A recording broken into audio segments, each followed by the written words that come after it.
maybe a fourth. They're coming at him, he's been 6 and 7. Top to Morris has been an 8. Oh, wow. No. Well, here we are, heading into round 15 of the NRL. Ryan and Tommy back. This is the SuperCoach365 podcast. Another big week of SuperCoach scores, led by yourself, Tommy. You narrowly picked me this week, but a good week really all round.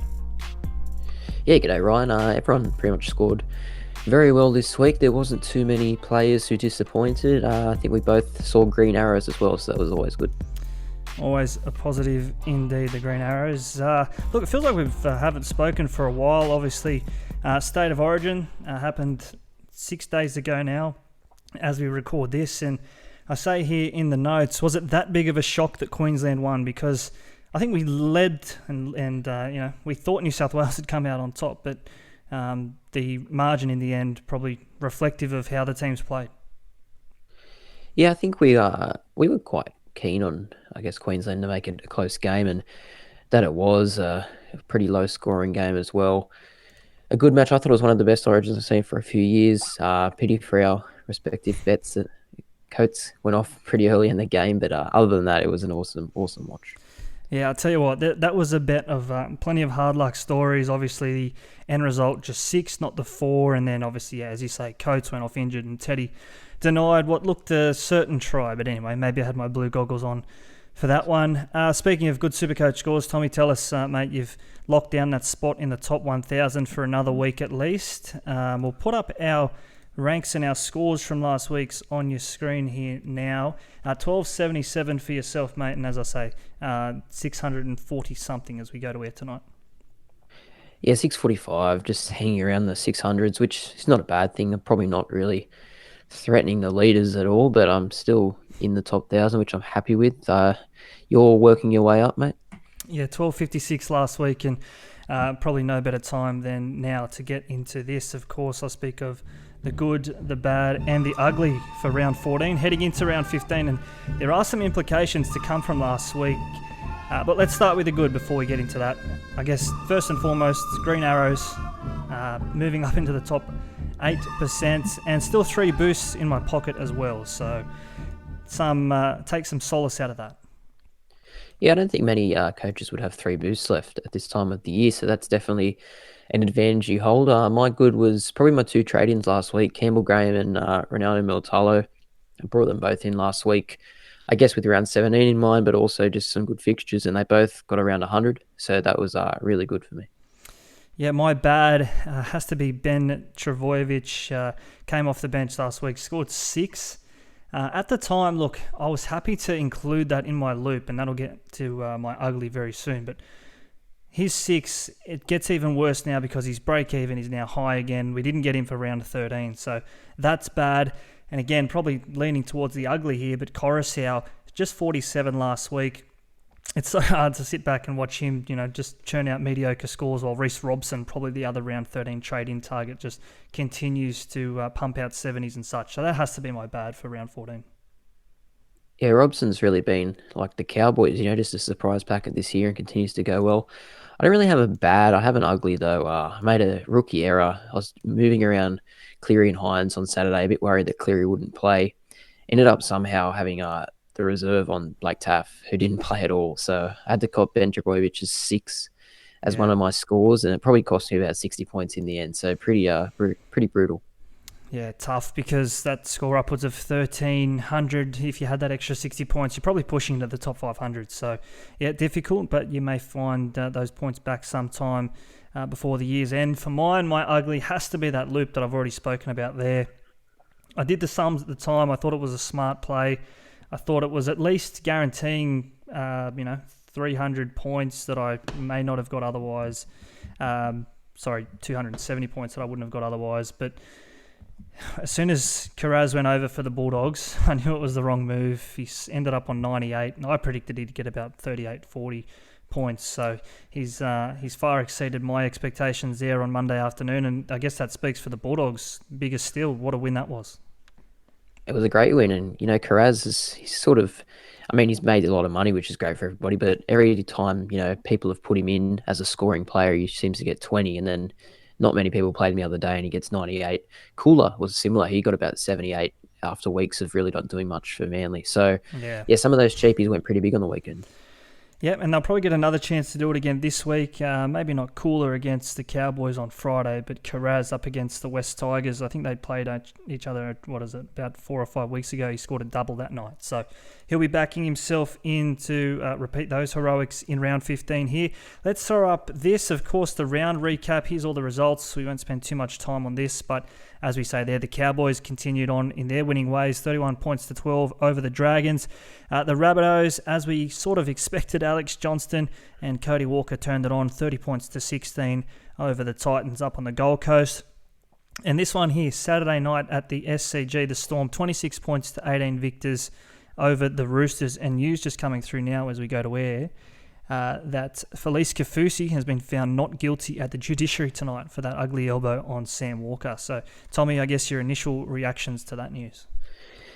Yeah, I found it interesting that he decided to challenge it despite only getting a fine. So he was obviously he must have been innocent, or he really wanted to clear his name. So I'm not too surprised it's happened. It was a bit of a weird incident, but he does have form. So I think that's what a lot of people are sort of getting at there. The Broncos beat the Raiders 24-18. It was really gutsy performance from the Broncos.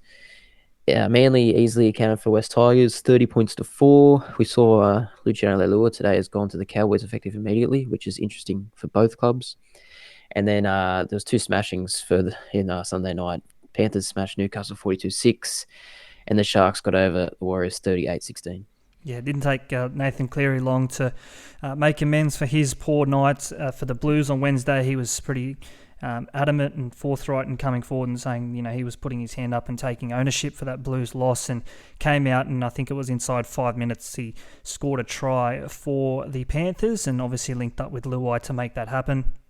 Spoke of the Sharks there very quickly over the Warriors, and obviously that surprise result for the Bulldogs over the Eels. But just on Nicho Hynes, one of the most popular captain options from last week, if not the most popular option outside of the Nathan Cleary loop. What was doing with Nicho Hynes' goal kicking? It's one of those things. He's red hot and he's on, or he's not. They were hard kicks, but it was definitely frustrating to watch. I think he was 3 from 8 at one stage or something like that. It was definitely a tough watch. I had him on as captain. I was surprised I think he ended up with 55 or 60 or something like that. I didn't even think he did enough to get that score, really, but I'd take it at the end of the day. Yeah. Yep, and I think that probably bodes well for Nicho this week against the Titans, and I've got a theory on that game, so stick around towards the back end of the podcast when we talk our trading places. Plenty coming up on the show tonight, not least our trading places. We'll preview round 15. There's plenty of listener questions we'll get to at the back end of the podcast as well. And we're going to talk a little bit of round 17. Good question that came through from a friend of the show, Simon Grunstein. He said, put together a list of nuffs for round 17 who may play that week, and then you can nuff them out for the rest of the season. So stick around. That is coming up later. Before we get into that, and before we get into round 15, though, a quick recap of where we are at the end of 14 rounds in regards to our SuperCoach365 listeners overall group. Still it is Troy who leads us here. Just looking at this, the top 10 on your screens as you watch this on YouTube. Of course, get us over there if you're listening to us on the podcast.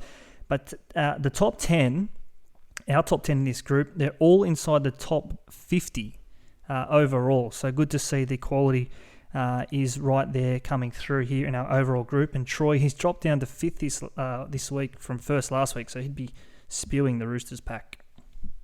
Yeah, the lowest he's been for a few weeks now, but, he's still in the hunt, doing really well. And like you said there, our top 10 all in the top 50, that's a really good start.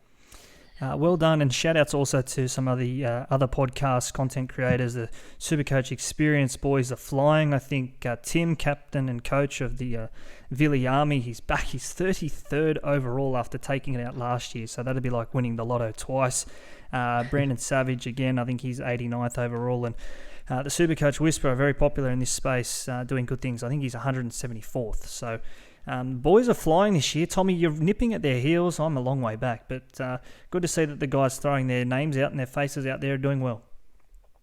Yeah, imagine winning and then the next year you're back in the top 30 again when the whips are cracking. It's pretty exciting. And look, if I don't win, which I probably won't, it'll be cool to see him go back to back, that's for sure.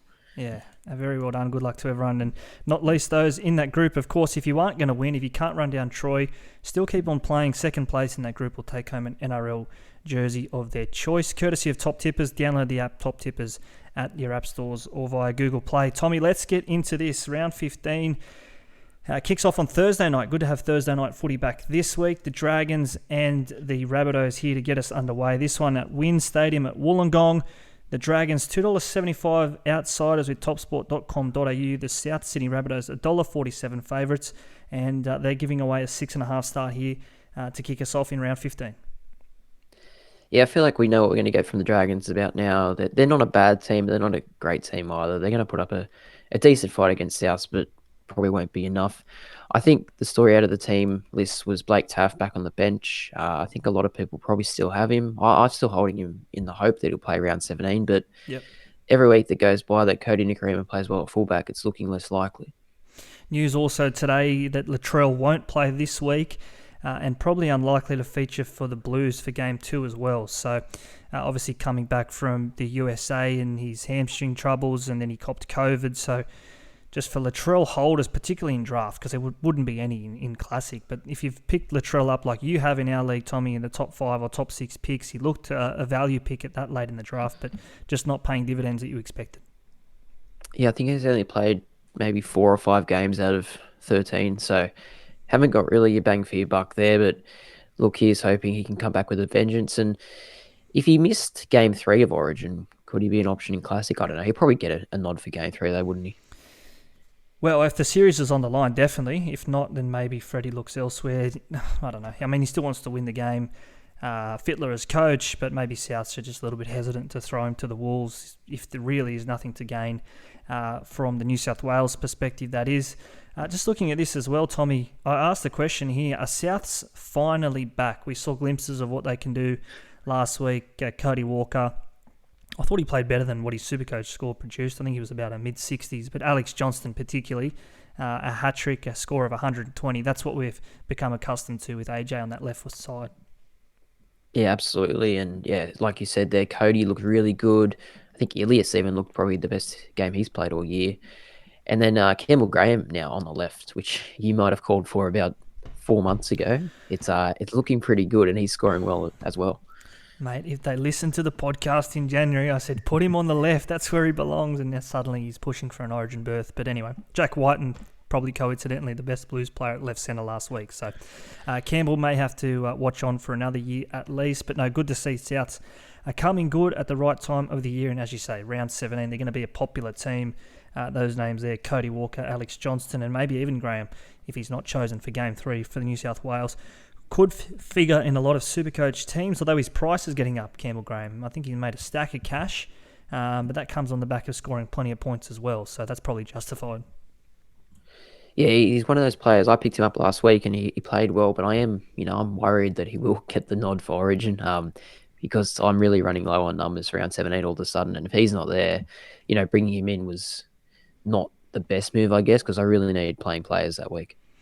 Okay, let's move on. I think that's enough on that game. As we say, Thursday night, that one gets us underway, 7:50 kickoff, that one. Next game, first game on Friday, Manly. Welcome back DCE for this one, and they're going to need him against the Cowboys, who continue to impress. They're the real deal, Tommy, the Cowboys. I think I'd be shocked if they don't finish in the top 4 now. Yeah, I'm starting to agree. They're just putting away the teams they should put away, and they've been competitive against the good teams. They beat Melbourne. They can't do much more to prove the naysayers wrong because they're playing awesome footy. I think Manly, okay. Daly Cherry Evans is back as well. I think this will be a pretty good game at 4 Pines Park. Ruben Cotter is back, who's a big in for those who held him over that Origin period, and they'll be desperate to get some scores out of him after missing 2 games in a row. For round 13 players and coaches that targeted that round 13, these were 2 popular teams. Obviously, these 2 who figured on that weekend, and you had Ruben Garrick and Hamoli Olakau'atu. They've just repaid the faith, I should say. They just continue to score well. I think they've scored back-to-back hundreds now, or Garrick a 99 in round 13, but as good as 100, and then they back it up again the week later. Yeah, I probably didn't jump on the Manly players. I just wasn't sure with Turbo out if they'd be able to produce the goods. But hey, they definitely have the last couple of weeks. They do go into tricky games now against the Cowboys and then the Storm and then the bye. So maybe we've got the best out of the Manly players already, but we'll wait and see. I say here, is Ruben Garrick a keeper? Because you say we've got the best out of him, but are we happy to sit back and have that $700,000 on the bench for that all-important round 17, knowing that from rounds 18 onwards we're playing with an out-and-out gun? Yeah, look, maybe if I had him, I'd probably hold him. I know the next couple of weeks aren't great, but then you dig a little bit deeper, and after the bye, they've got the Knights, the Dragons, Roosters. It's not the worst run ever. He'll probably get some decent scores, and with Turbo out of the picture, it's all about him now. So if I had him, I'd hold him. If I don't have him, I wouldn't get him, probably. And on the other side to that, I guess Scott Drinkwater, one of those players that maybe it's fair to say he surprised us with how well he's gone at fullback, because from what we saw from him in 2020, 2021 as a half, wasn't a Supercoach relevant player, but suddenly time and space with the number one on his back, he looks every bit an option. But now he's at that point in the season where he's probably not making too much more cash. The Cowboys not playing round 17. The draw's going to change at some point for the Cowboys. Is now the time to sell Drinkwater at the high, knowing that players like Ryan Pappenhausen, who we'll speak of in the next game here on Friday night, he's on his way back. And there's only so many slots there at 5/8 and fullback particularly, which we can fill. Yeah, I think Drinkwater at Paps makes a lot of sense if you can afford it. I know you're in a position where you can do that. Where's your head at surrounding this? Yeah, I think if you can... Well, 3 can't go into 2, can it? And I think Hines has to be there somewhere long term. So too Nathan Cleary. So you're not playing Hines probably at halfback, which means you've got an open fullback slot. Is Drinkwater that man? Probably not. Paps is probably the one you want to finish with. And then at 5/8, it's either Drinkwater, Munster, or even Cody Walker. I keep saying Cody Walker. I think it's going to come eventually. But you probably lean towards Munster, Dylan Brown ahead of maybe Drinkwater to finish off. I don't know. That's where my head would be at anyway.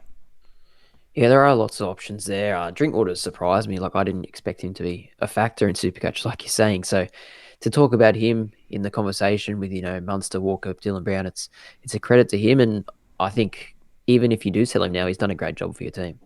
Yeah, news for the Cowboys as well. Jeremiah Nanai expected to come back here. In fact, he will. He'll replace Tom Gilbert, who's out with an eye injury here in this one. So, and that's obviously on the back of the sad news that Helam Lukey, who's looked damaging in recent weeks, he's out for the rest of the year with that ACL injury. But that opens up the door for a future Dolphin, Connolly Lemuelu, to prove that he can handle the top grade, and looked every bit an NRL first grader last week. He scored a try against the Dragons and looked damaging like Lukey did before he went off.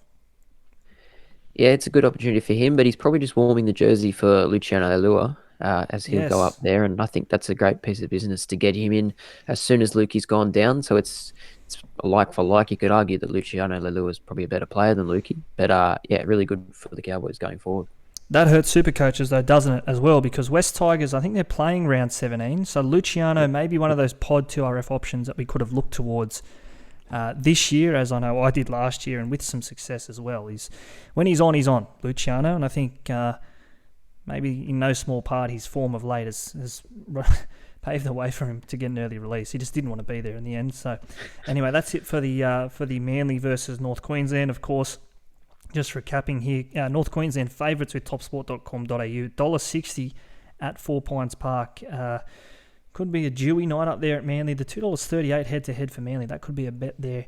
Manly getting a 4.5 start as well. So if you like the home team there, they are the outsiders in that one. Same can't be said, though, for the main game on Friday night. The Storm heavy favourites, $1.13 head-to-head, giving away an 18.5 start, which I thought was quite large against the improved Broncos. But there's $6 head-to-head, Tommy. Not expected to figure, but that's on the back of a host of outs. Yeah, he's a host of outs. Adam Reynolds, for as good as he's been, there would be some South administrators and fans saying, well, this is why we sold him, because his body isn't going to hold up for another 2 years. He can barely get through this season. Yeah. He's a great player, but he's obviously quite fragile at the moment. So that is a consideration to go forward. They've also lost Herbie Farnworth, who has been probably their best outside back to start the year.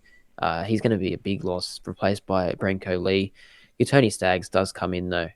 But the Storm, the big news is in jersey number 21, Ryan Pappenhausen. Any intel here? Will he play? Mate, I'd love to know because I think I've said here as well. He's obviously listed amongst the reserves, as you say there. But if he's in, I feel like I have to rush him in. I think he's in that good a form. Well, he was before that. He would be the number one draft pick in my eyes. Probably maybe aside to Nico Hines on at full fitness, but Melbourne, he's playing round 17. I don't know if he'll be rushed into the Origin squad. I actually think Hines offers more in terms of that 18th man role if he is called upon. So that for me just says Ryan Pappenhausen is a must. As soon as you can get to him, you must go to him because he is someone that can finish off with an average of upwards of 90, which this year is very rare. Yeah, absolutely. He's probably, with Turbo going down, him and Cleary, possibly the best two players in the game now. So, look, I do understand the rush to get to him, and if I could afford it, I would go for him, but I don't know if I can yet. It's going to cost a few trades to get to him, but he's going to be the best player and the most popular captain option in round 17. Just quickly on the Storm last week, I'm pretty sure Marion Seve was the highest scorer across the whole weekend in SuperCoach, which is pretty, who would have predicted that? Yeah. And Grant Anderson, he wasn't even in the game when they took the field at 5:30 on Saturday. He wasn't in SuperCoach and he scored 2 tries. So good on him. It was a pretty good debut, definitely at the SCG. Yeah, wow. Okay, I didn't know that about Anderson, but that's pretty funny. And of course, he could be a player now who we look to for round 17 onwards. And we know what Melbourne Storm wingers can do. We've seen it in the past. They're just try machines. So if he can hang around and stay fit and force his way into that right wing slot, he did himself no harm with his first up performance there against the Roosters. What else do we have here? Of course, I just say here, Payne Haas has been named again. Seems like he can't get through 60 minutes, but if you've held Payne Haas on the hope that he's going to play big minutes and he's going to produce what Payne Haas can do, you've just been continually screwed over by his injuries. So often you'll play 40, 55 minutes, he'll come off and he's just not the fully fit player that we want him and need him to be. No, he started the year well and probably how we expected him to be, but as soon as he got those shoulder issues and then Origin, it has fallen apart. And, Isaiah Papali'i has definitely taken the mantle as the best front row forward in the game. Just on the Broncos, I think we have to mention Ezra Mam. Those who went to him were definitely rewarded. He had a good score up towards 80. I'm pretty sure he made a lot of money. Yeah. I didn't go to him. I wish I did. And watching him rip up Canberra, it was salt into the wounds. Yeah, I went to him and I played him as well. I was really happy with his efforts. I think it was 73 or 75 he finished up on. And again, he made $130,000 last week. I could nearly get a straight trade Ezra Mam to Ryan Pappenhausen. Believe me, I looked at it. I fell about $12,000 short, but a negative 51 break even this week again for Ezra Mam. If he just goes out and makes 20 tackles and nothing else, I'll be very happy because, again, probably next week, the Storm, they have the Sea Eagles away. Again, that could be a straight trade there. Ezra Mam to Ryan Pappenhausen without much fuss, because I think Pappenhausen's break-even this week is considerable given that he went off early against the Dragons. I think it was round 9 with those injuries. Do you think it's too late to get Ezra Mam? Like, if you didn't get him last week, like I didn't, the break-even's still really low. He's looking a great chance to play round 17 now, really. They got a tricky next 2 games, Storm and Cowboys, but if he's just there to make money, probably not too late, but you're kind of burning trains this time of the year. I don't know. Well, again, it depends probably how many you've got left and if you plan to hold on to him, and do you want to tie up that 5/8 slot with someone realistically that you don't want to be with from, I don't know, the draw from 18 onwards, but you'd happily copy him 18. But again, I said this earlier in the year with Josh King, with Max King, a couple of these other cheapies, you'd rather miss 1 price rise than miss 2. So if he's going to make another 100k this week, which he's every chance to, you'd rather miss 1 than miss 2 because suddenly you're $300,000 behind the 8 ball than what you otherwise would have been. Just on that Storm run, I just want to speak about it one more time. So they've got the Broncos this week, Sea Eagles and Sharks, then they're away from home, those 2 games. Then back at home for the Raiders, then they cop the Rabbitohs and the Warriors. So, I mean, that's 6 games there that really could all be high-scoring fixtures. And again, you probably want to be with Pappenhausen for a lot of those games. So if it's not this week, it's probably definitely next that you're racing to get Pappenhausen back. Yeah, straight after the bye, or obviously they played the bye round, so you want to have him before then. But after Origin, Raiders, Rabbitohs, Warriors, Titans, big scoring. The Storm always lift towards the end of the year as well. I think, yeah, he's going to be almost a must-have in the run-in, but can you afford him? That's the big question. Now, stick around as well, just on the Melbourne Storm and their spine in particular, one of the key members of their spine, his name starts with C and ends in Amron. I've got a stat on him, which could be integral for players getting back to Pappenhausen. Stick around for that. We'll do that in our Trading Places segment. Let's leave that game there, though, Tommy. We think Storm by plenty in that game, particularly, obviously, as we said at the top there, Adam Reynolds not playing in that one. Next game here, first game on a Saturday afternoon. This one, 3 p.m. kickoff. The Sharks, a home game, albeit at Coffs Harbour. $1.20 favourites here against the Titans, $4.60 outsiders. The line 12.5. And I guess the story will be in this one is, can Nico Hines bounce back to the player that we know he is? Yeah, he did look a little down on form, maybe. I mean, he didn't play poorly, but he didn't really score the points that we've got used to. Sifa Talakai, he was sort of back to some of his best last week, which was good for those who have held him till now, myself included, thankfully. But yeah, I think the Sharks, they weren't great against the Warriors, but they still scored 38 points. So that just shows the sort of attacking flair they have. And with them playing round 17, I think their players are so valuable at the moment.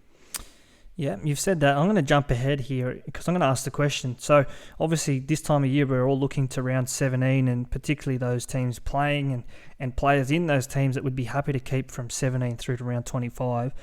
I said, Sharks here, from round 17 to round 20, are these players somewhat of a trap? Because round 17, they have the Storm, albeit a Storm team probably without Cameron Munster and a couple of other of their Origin stars as well. But then round 18, the Cowboys. Round 19, the Panthers.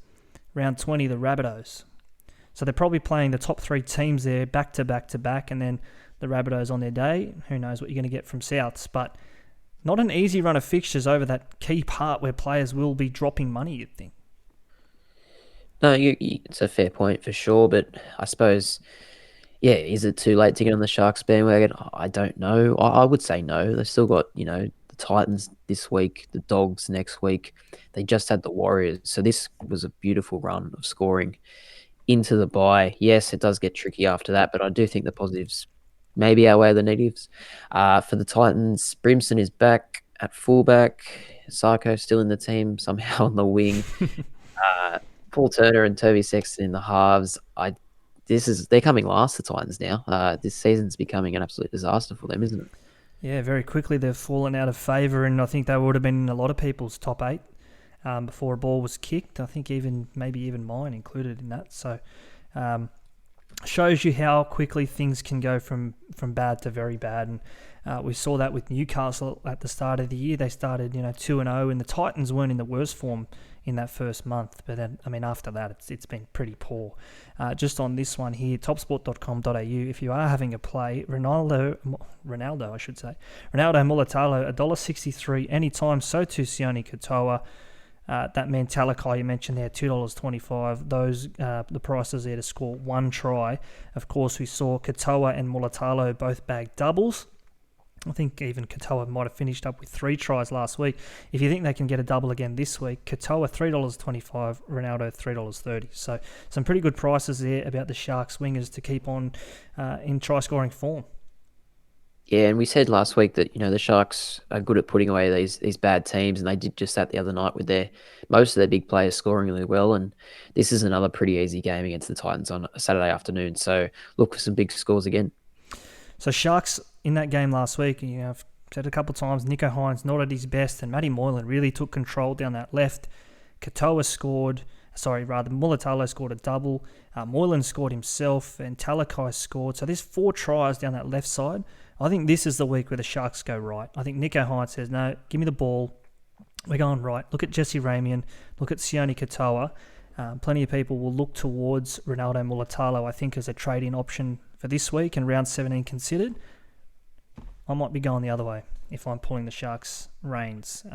Stick around for that. Again, trading places, not giving anything away before the back end of the podcast there. Sharks will win, just by a matter of how much in that one. Probably the same could be said for this game here, though, as well. The Warriors and the Panthers.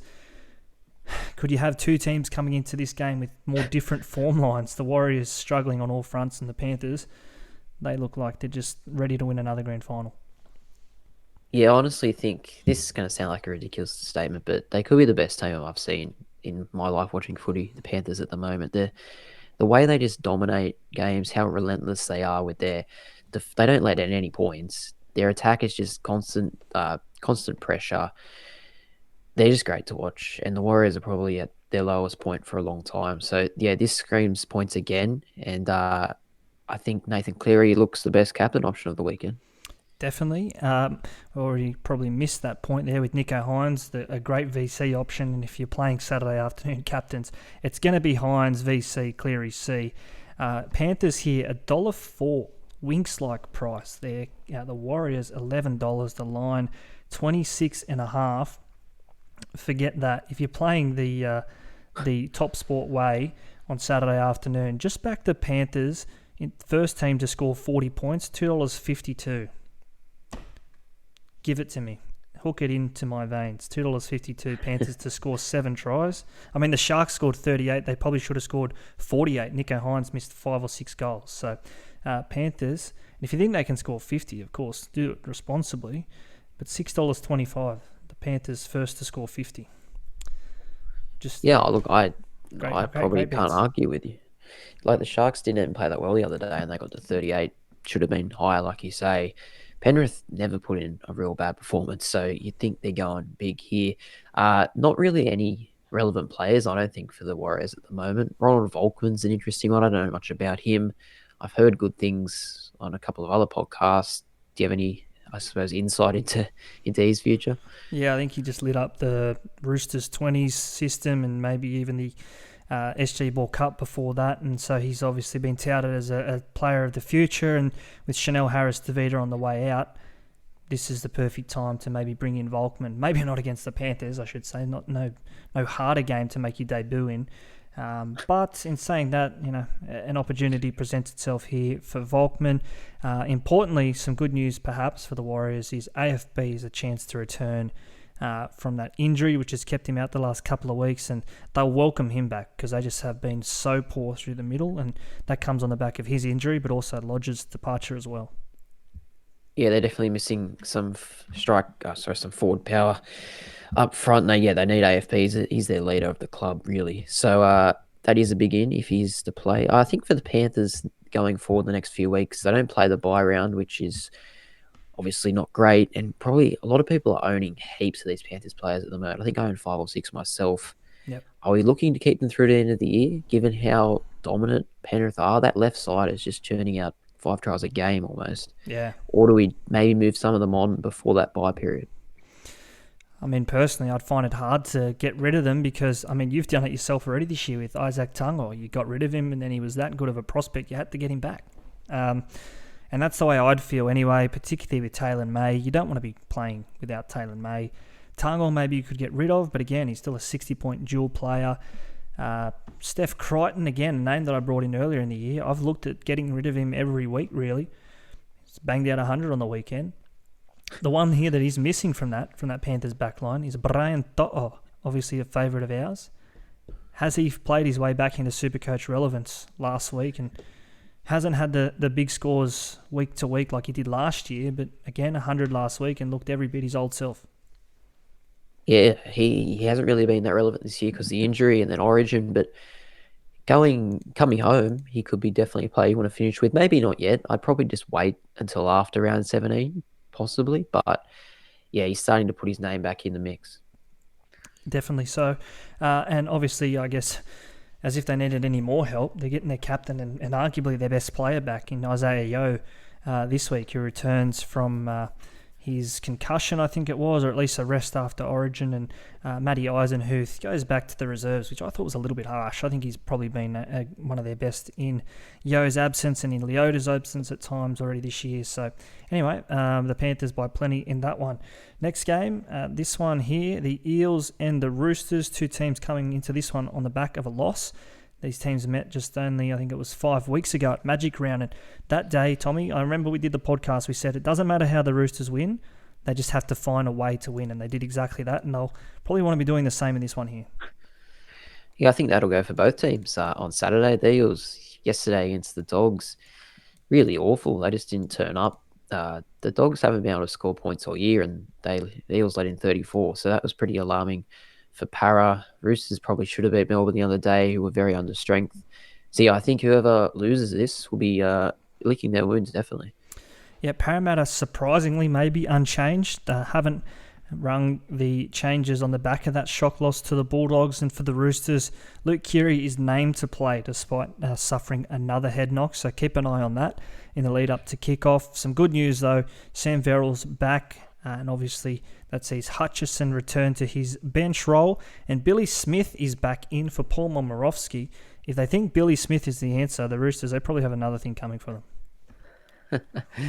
Yeah, you haven't been much of a fan of him this year. And I started the year with him thinking he was a decent prospect, but he definitely hasn't hit the potential I thought he had. Just on the Eels quickly, what do you make of their their back row rotation? I think Isaiah Papali'i named it lock again this week. I think he goes a lot better on the edge, and he probably scores better on the edge.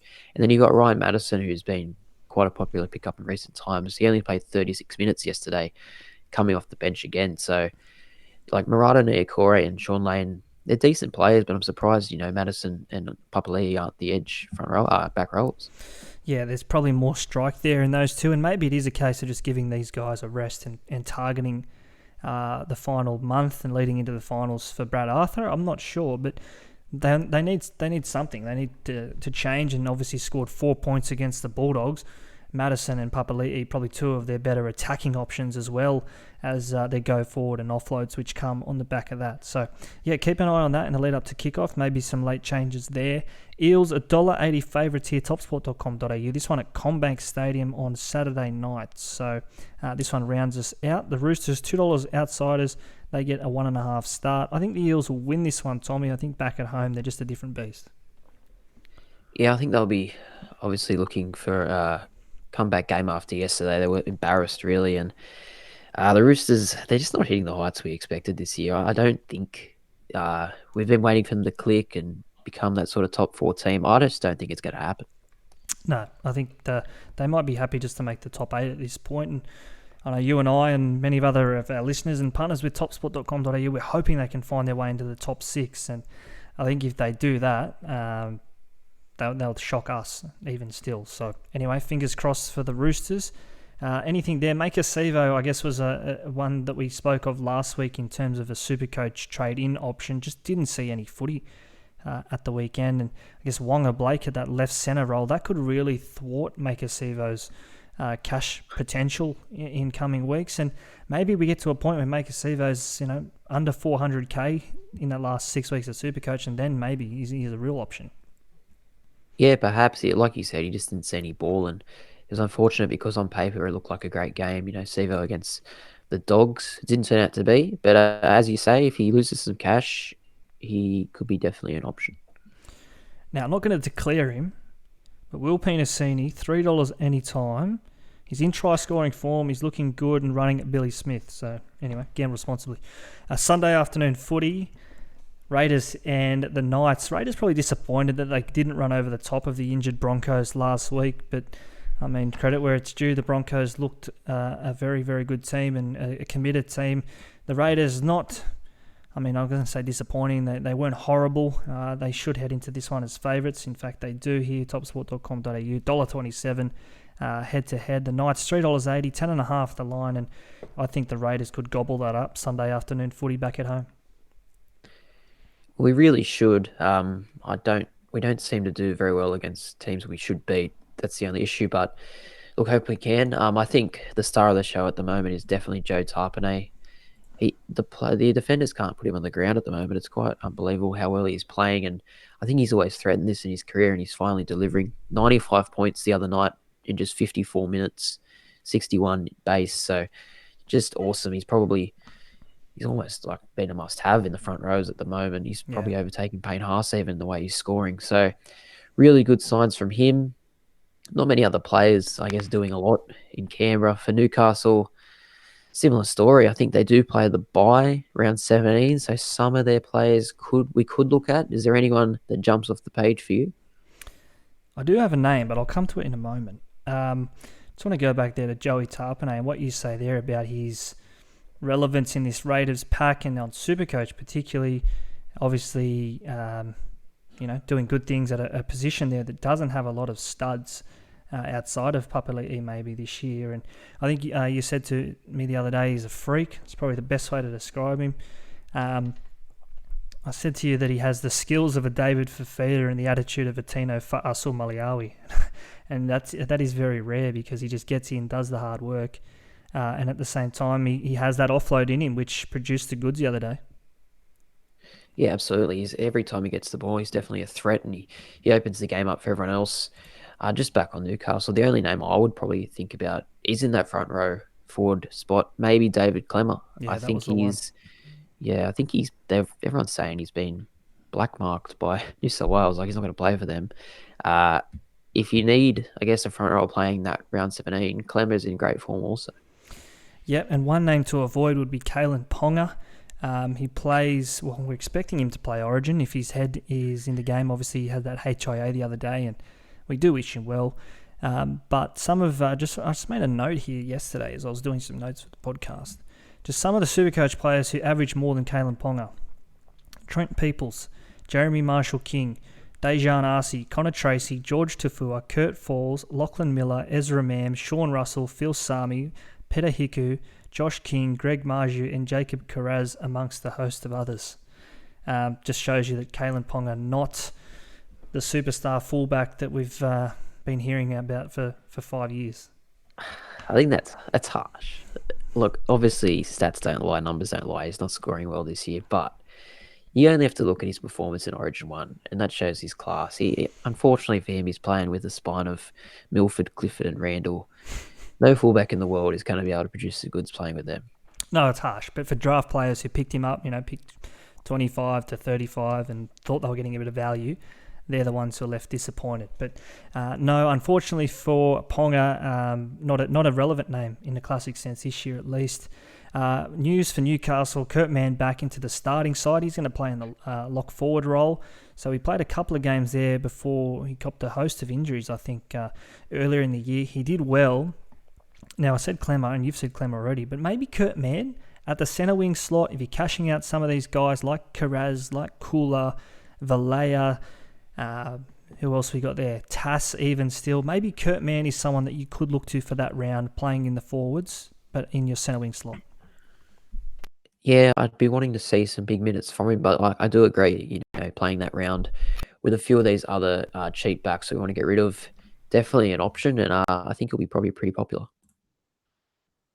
Let's move this one on. Sunday afternoon footy, rounding us out. Last game of the round, the Canterbury Bankstown Bulldogs up against the Wests Tigers. And who would have thought the Bulldogs coming into this one on the back of a win? And that man Carraz, we've already mentioned him there. He buys himself some more time with that big score of 98 last week. Max King, another good effort last week with 72 points playing in the lock forward role. He moves to prop for this one. And Tavita Pangai Jr. back in jersey number 13.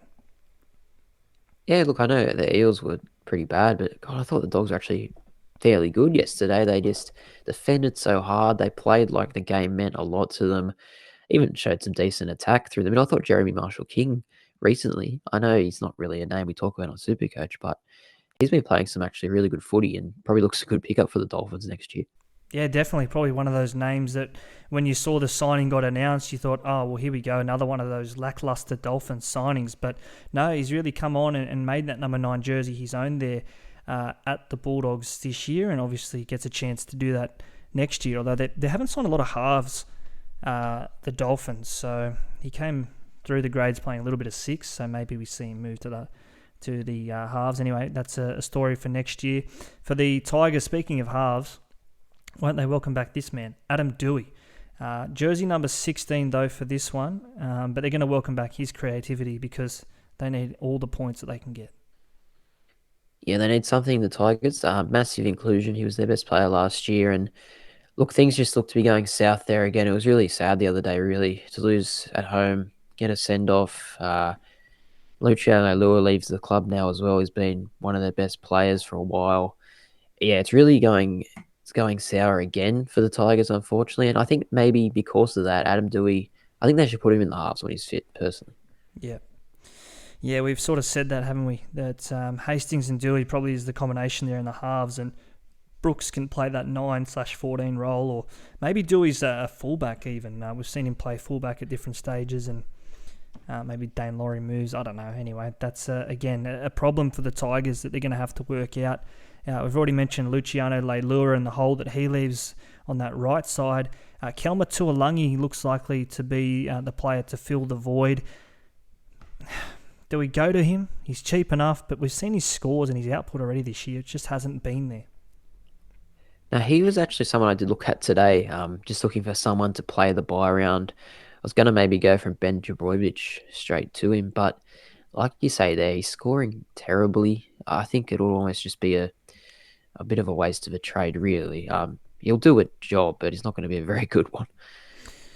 Yeah, sad. I guess some other team news here, and consider this for your draft leagues if you are in desperate need. For Amanu Brown back on the bench for Jock Madden.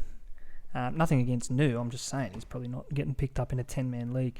$5.20 anytime for Amanu Brown against his old club, the Dogs. I'll be having a little bit of that as well, responsibly. But he loves a try. New Brown, we saw that against the Dogs just, as we say, a month or two ago. Scored a double that night, first game back in the NRL. So I think he can go again here. Yeah, I think I have to be with the Dogs pretty strong here. If I had to have one bet this weekend, I'd go with them at $1.74 with TopSport. I know the Tigers beat them a month ago, but the moods in both camps have changed so much since the Dogs had a great win the other day. The Tigers are at rock bottom again for the millionth time in the last 11 years. But I think that the Dogs can back up what they did yesterday and win pretty comfortably here. Nothing else there. Again, we spoke of some SuperCoach options for both of those sides last week, and obviously we led towards Kiraz. I didn't play him, but I think he'll be giving him a run this week. He played in the centres against the Eels as well, which was good to see. I think he's going to get more ball there, running at the Tigers' frail edges. I spoke of, again, some options for the Tigers. There's probably slim to none, and it'd probably have to be Hastings if you're desperate. But at that key spot of 5'8" and halfback, you're not going to bring in Jackson Hastings when the guns are coming knocking. Yeah, I don't think I can make a case for any of the Tigers players, to be honest. And Jacob Kiraz, I was probably actually going to sell him this week, but with that big score, he's back into a negative break even. So there's not really much point selling him. You may as well just let him make some more cash and then get rid of him. Yep, ride him out. Jacob Kiraz and a host of others there. As we say, Tolotau Kula in the same boat. He has bought himself a couple of more weeks. We're going to take a quick break, Tommy. On the other side, we're going to flip the coin. We're talking cheapies at the moment. We're going to be talking captains on the other side of this break. Having a bet on sport this week? Top this. Whether you're into cricket and curling or golf and greyhounds, TopSport will let you on for plenty. And with literally hundreds of markets from your own backyard to the international stage, TopSport has you well covered. So if you want to get the top odds every time, bet with TopSport. Top that. Download the app today. TopSport. Feel the excitement. Don't let the game play you. Stay in control. Gamble responsibly. Welcome back, SuperCoach365 podcast, brought to you again in season 2022 by topsport.com.au. If you are going to have a play with TopSport, you can do so via the link in our Instagram bio. Use the code upon sign up, SCoach365. If you are having a play, please do so responsibly. Take my tips, take Tommy's tips with a grain of salt. But no, they give you the best odds in sport racing, rugby league, everything from golf to greyhounds, as you hear it there. And the NBA finals are on again. So Golden State looking to claim their 7th title on the back of a win today. Tommy, let's look at the State of Origin Game 2 odds before we do talk captains. This game in Perth, New South Wales head in as favourites, surprisingly maybe on the back of the performance from Game 1, but they'll be desperate, the Blues. They scored a big win in Perth a couple of years ago. $1.85 favourites they are. Queensland $1.95 outsiders. So if we think they're going to go to a Game 3, that's what the market's telling us anyway. Yeah, it's a real toss of the coin, and that's as the market is sort of suggesting now. I can't really split them myself. Is Perth an advantage to either team, do you think? I don't think it is personally. Maybe if it's dry over there, perhaps Queensland, but it's probably hard to say it's an advantage to either. Yeah, I think whoever handles the occasion better will come out on top, not so much the venue. I think obviously New South Wales in a position which they've been comfortable with in the last couple of years, particularly going to Perth in a must-win game. They did that a couple of years ago, although that night Tommy Turbo scored a hat-trick, and they're going to have to do it without Turbo and without Latrell again here in Game 2. Looking at some futures markets quickly before we push on here. Penrith, again, rock-solid premiership favourites, $2.40. And again, we speak of the Cowboys making the top 4. They're $1.35 now to lock down that top 4 spot, so they've come right in. Yeah, I think Penrith, $2.40. I know it's so far out, but it's almost overs, isn't it? Because they're probably just going to make the grand final, and the only team that could beat them is Melbourne, and they're not going to be $2.40 on the day, Penrith. So, Yep. Yeah, I don't know. I'd almost back that if I was a rich man, which I'm not. The Warriors continue to firm for the spoon. I know you call me sadistic for talking about this market, but they were Loves this 13s. They're now market. $3.80, and they're definitely looking a good chance week by week. Loves this market, Tommy. Top try scorers. Let's bring the mood up a little bit more positive. Taylor May, $4. Not the favourite, though. Alex Johnston, who surged back into his try-scoring form, $3.80.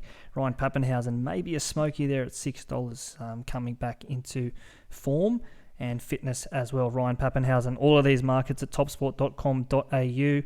Check these out under futures, or if you're playing the State of Origin, there's a whole list of markets here as well on that one.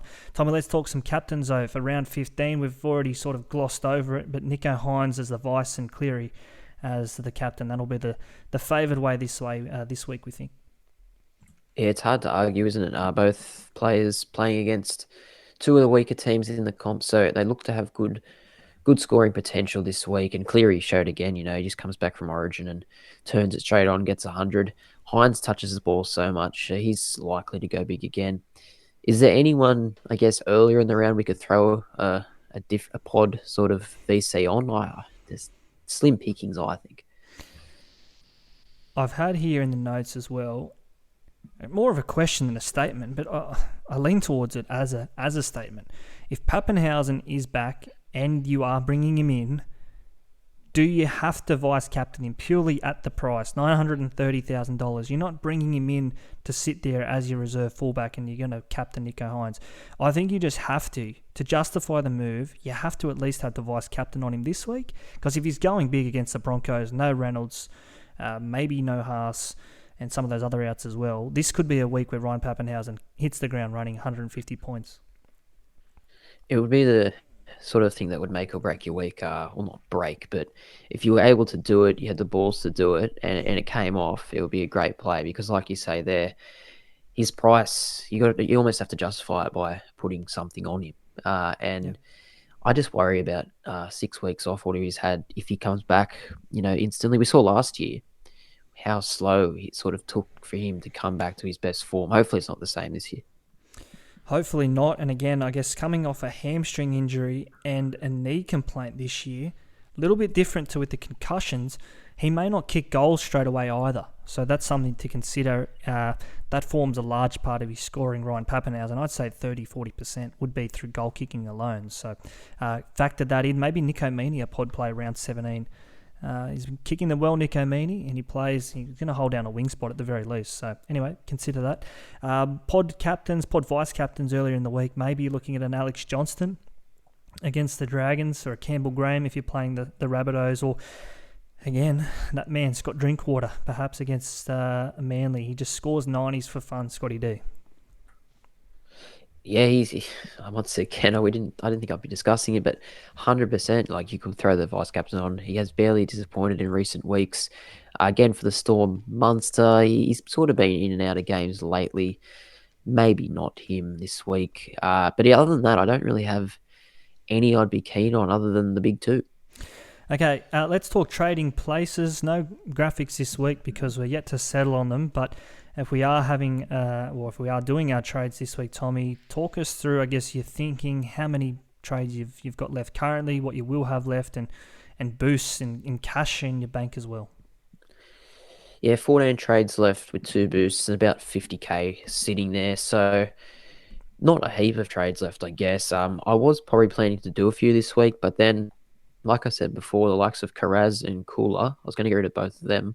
They scored really well and they've got the low break even. So I may as well just sit on them and let them make a little bit more money and hopefully make their upgrades a little bit better in the coming weeks. I don't know if I will make a trade, like I'm saying, maybe Blake Taft to Ezra Mann, but just a bit worried if Blake Taft does play round 17 that was a bit of a sideways trade. Yep. But yeah, other than that, I don't really have much doing. I'll probably just stick with the same 17 that ran out last week. I think a lot of people will do that as well, and that comes on the back of those names you mentioned, Karaz, Kula, scoring well, and not, I guess you're not having your hand forced into selling them by a high break even. Isaiah Tass would be sitting on a lot of benches, not playing, but in jersey 19, he's still around the squad. So if and when he's back for round 17, that's probably when you look to move him on after that. Some of those other names, I'm just looking at my own bench here. Ezra Mam, if I could go straight to Pappenhausen this week, maybe I do. But a low break even, again, he's making plenty of cash.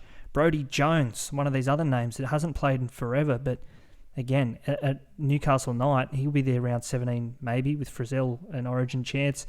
Josh King, Alec McDonald, all of these guys, Melbourne Storm players, round 17 options as well. So there's a host of names there that I'm eventually wanting to get rid of, but maybe this not the week. If I am making a trade, now I've alluded to this a couple of times. Let me bring up my little post-it note here. Cameron Munster. Call me mad, but I think Cameron Munster could be a sell this week. If not this week, definitely next. If you are playing with Scott Drinkwater, that is. Just looking at Cameron Munster's post-Game 3 backing up history. So 2021, the Storm played a Sunday, he backed up. 2020, obviously, Origin was at the end of the year, so we won't consider that. 2019, after Origin, Storm played a Sunday, he didn't back up. 2018, Storm played a Saturday, he didn't back up. 2017, Storm played a Saturday, he doesn't back up. And 2016, we're probably going back a little bit too far there. But in saying that, I don't think he plays that week after Game 3. So if you are looking to move a Munster on soon, maybe this is the week and you can go to Pappenhausen and be happy with that. So it could be a trade-out option, Cameron Munster. Yeah, I don't hate it. I'm probably not doing it myself, but yeah, I don't know about... You look at the Storm's run post-Origin, their last 4 games are very hard. They play the Panthers, they play the Broncos away, they play the Roosters, and then the Eels. Yep. So, there's no easy games there for Melbourne. I know they're sort of fixture-proof, and Munster can go big against anybody, but there's no games where you're sitting there saying he's going to get 150. No, definitely, and obviously those fixtures are consideration of why I say he could be a sell. As well as that, I don't think he's played a round 25 or a round 24, or in 2020's case, a round 20. I don't think he's played the last round of a season since about 2018. So again, he's definitely missing 2 weeks, one after Game 3 and the final week of the season. So consider that in your trades. Another one that I like this week potentially, Sione Katoa over Ronaldo Mulatalo. He's 120 grand cheaper than Ronaldo. Just 1% owned Sione Katoa. Compare that to about 6% owned Ronaldo Mulatalo. I think Katoa could have a field day this week against the Titans. Down that right side, Nico Hines with a point to prove. So Katoa and, potentially Pappenhausen in for me this week. And I'd probably be moving on Valea and Cameron Munster to make it happen. Yeah, I don't think you can go wrong with any Sharks players at the moment. And yeah, at 120k less, Katoa is definitely an option. He averages about 10 less than Ronaldo, but you get what you pay for. So I think either option is good. I think the Sharks, they obviously have that tough run that we spoke of over round 17 to 20, but then it really opens up. So if you're playing your head-to-head cash comps, and obviously you and I focus mainly on overall here, but you wouldn't want to not finish with one of the Sharks wingers, I think, looking at that. Anyway, that's where our heads are at anyway. Let's get into our listener talking points, and probably a good one to kick us off. We already spoke about it a little bit. Would be players playing round 17, options or nuffs as you want to call them, and then they'll be unsighted rounds 18 to 25. So sort of that 1 week hit and run mission. Who are we looking at in round 17 as nuff plays? There's really not. I've been looking at this the last few days to see who I can go to from some of my cheaper backs at the moment, and I really don't know. There's some Dragons maybe out there. Cheap, like Michaeli Ravalawa. I'm not a fan of his, but he's going to be down towards 250k by then. Wow. I don't know. There's someone that could score that week. Seriously, it's pretty slim pickings. It's making me think I'm not even going to bother with a full team for round 17. Yeah, so I've done this and I came up with 23 players. Probably 4 of them were relevant, and even that was a bit of a stretch. There's just really nothing out there from enough perspective. So consider that when you're planning your trades out for the rest of the year.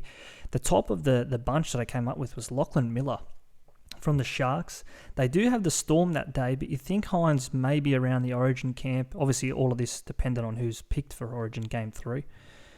Lachlan Miller, again, $200,000, probably plays that week and not again, barring an injury. Grant Anderson from the Storm. Again, if you're playing him round 17, you probably want to get to him by round 16 before he makes a cash price rise, so just consider him. And then Trent Peoples, 175k or thereabouts, 178 from the Rabbitohs. Again, unsighted since he had a couple of good scores. So there's 3, and Braden Trindle. If I had to come up with a 4th, he'd be the other one. But again, dependent on Nico Hines. So not much out there in terms of nuffs. I've got one more. It's not really enough. I mean, he could actually do a decent job. Marata Niokore from the Eels. Yep. He's actually starting at the moment. He got 52 yesterday. He's only 360k, dual position as well. Plays around 17. So he ticks a few boxes there. Yeah, if you want to spend that much, definitely he's an option again. He's his starting role. I don't know. We spoke about it then already. Interesting times out there at Parramatta. Let's get into some of these questions, though, as we do it. And plenty have come through today on the Instagram. So let's kick it off at the top. And Alex Brigo, friend of the show, he offers us a question every week. I love this one. Kicks us off. Is it crazy to trade out Munster? I've just spoken of a host of reasons there why it's not crazy. But Tommy, tell me why it is crazy to get rid of Cameron Munster. Because he's a changed man this year. He's off the drink. He's had a child, didn't he, in the off-season? Look, I don't know. That's the narrative, I guess. And so far, he's lived up to it. You'd have to sit there for the next 10 weeks just praying he doesn't go big. But I can see reasons to trade him out also. I think he might have had a couple of 4x after that Queensland Maroons win because he scored a 40-odd against the Roosters. And anyway, he was tired. We'll give him a week off. Brendan Alaska says, is Nico a trade out? So maybe along the same lines of thought there with Munster, the origin period. Nico losing a stack of cash this week, potentially. High break even, I think it's 140. So is he a trade out option? I don't think so. I think he's immune to the break evens and whatnot. I just think his ceiling is so high that you kind of just have to have him. Yeah, the only way I would justify that is if you are bringing in Jerome Hughes, potentially at halfback for round 17, or a Pappenhausen at fullback. I think any 2 players outside of that, you're crazy to get rid of Nico Hines. Jack.priv says, Suwali trade to Ronaldo or Campbell Graham. Either is a season keeper. I can't decide. Tommy, you got both of these guys last week. Yeah, I could barely decide myself. It's a good question. I'm a bit scared that Campbell Graham could play Origin, so that maybe could come into your thinking a little bit. He's probably maybe a bit more reliable than Ronaldo. So, yeah, I don't know. It's a really tough one to weigh up. Mitchy Musket here, good fella Mitchell. He says, at what point do we stop looking at cheapies, i.e. Grant Anderson, and go with nuffs? So coming back to that round 17 thinking of looking to cash out some of these guys who've made the money, Karaz, Kula, Tas, etc., and bringing in guys who will play 17, never play again, and put that money that you've banked otherwise onto your field with some guns. When do we stop looking at cheapies and look to really start investing in those players that we want to finish with? Yeah, I don't know. I suppose it depends how you're placed at the moment. I guess you probably want to do it immediately after the bye. I think you want some of these cheapies for the bye, such as your Green Andersons and whatnot. But there also could be benefits to having a bigger squad in the closing weeks if you have more than, 18 playing players because you're going to get Yeah. injuries. You're going to run low on trades. There's going to be players rested. Having a lot of playing players might not be a bad thing. Yeah, I think I budgeted to having 19 players play for round 25. I did the cash out sort of the method with the nuffs, and I think come round 25 I had 9 players. So I had 10 players out for that last week who I thought would have been in. So consider that when you start to nuff. The 18th man here says, is Harry Grant a sell? I haven't had him all year, so it's hard to say. He averages well. He misses, obviously, the next bye round again with Origin. I don't think he's a sell, but I wouldn't be rushing to get him either. No. Bosco Harris, 14, says Scotty Drinkwater is a must-have right now. Now, I wouldn't go as far to say must-have. Still a negative break even, though. I think his time's coming to a head, Scotty Drinkwater. But again, for as long as he's pumping out scores, it's going to be hard to justify selling him. Yeah, you've hit the nail on the head. He's not a must-have, but he's done an amazing job. And if you have him, you're absolutely thrilled. A couple here from the same guy, Massimo Mastrelli, says, we'll combine a couple of these.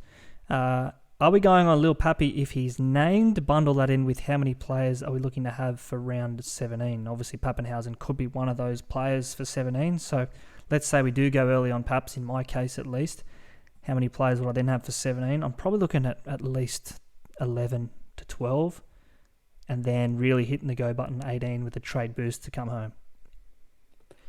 Yeah, I do think maybe going a little bit early on Paps if he's named, because the break even 139, I really doubt he's hitting that first up. It could prove me wrong. He's gone big against Brisbane last year. I think he scored 4 tries against them, so Yep. he's capable. I think I'm hoping to have around 13 for round 17, but a lot of water to go under the bridge.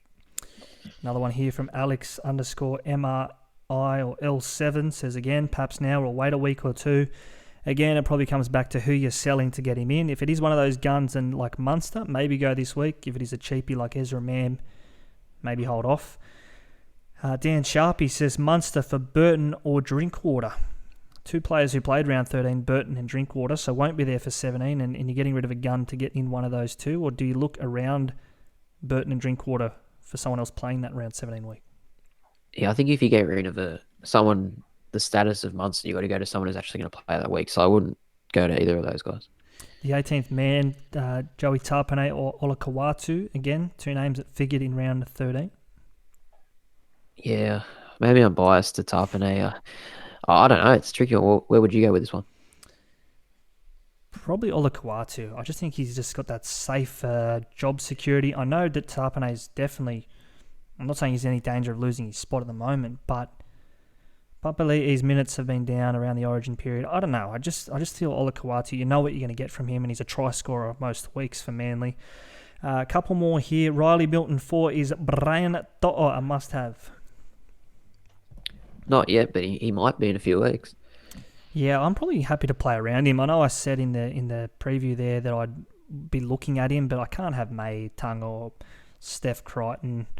And I think moving from Crichton to To'o is probably sideways or even backwards, because Crichton doesn't like passing the footy. So To'o, yes, he has the base work, but maybe not the tries this year. That could just about wrap us up here, Tommy. Yeah, no more. So let's leave it at that for round 15. We got through a little bit tonight, and I'm sure that we'll be chatting all of that and so much more again this time next week when we do it for heading into round 16. Obviously, Origin 2 on the horizon as well. Yeah, Origin 2, the rep round. So we have a couple of weeks off after this week, so we'll have to get our footy fix in the next 4 days. Obviously, as well, you can catch all of this and our final teams heading into round 15 on our Instagram. We'll put up our captain's call as well at SuperCoach365. Get us there, get us on YouTube, and if you are listening to us on your podcast feeds, give us a 5-star review, a thumbs up, or whatever it is to show us your appreciation. Tommy, big weekend coming up. Good luck to you. Good luck to our listeners. Enjoy your footy for round 15.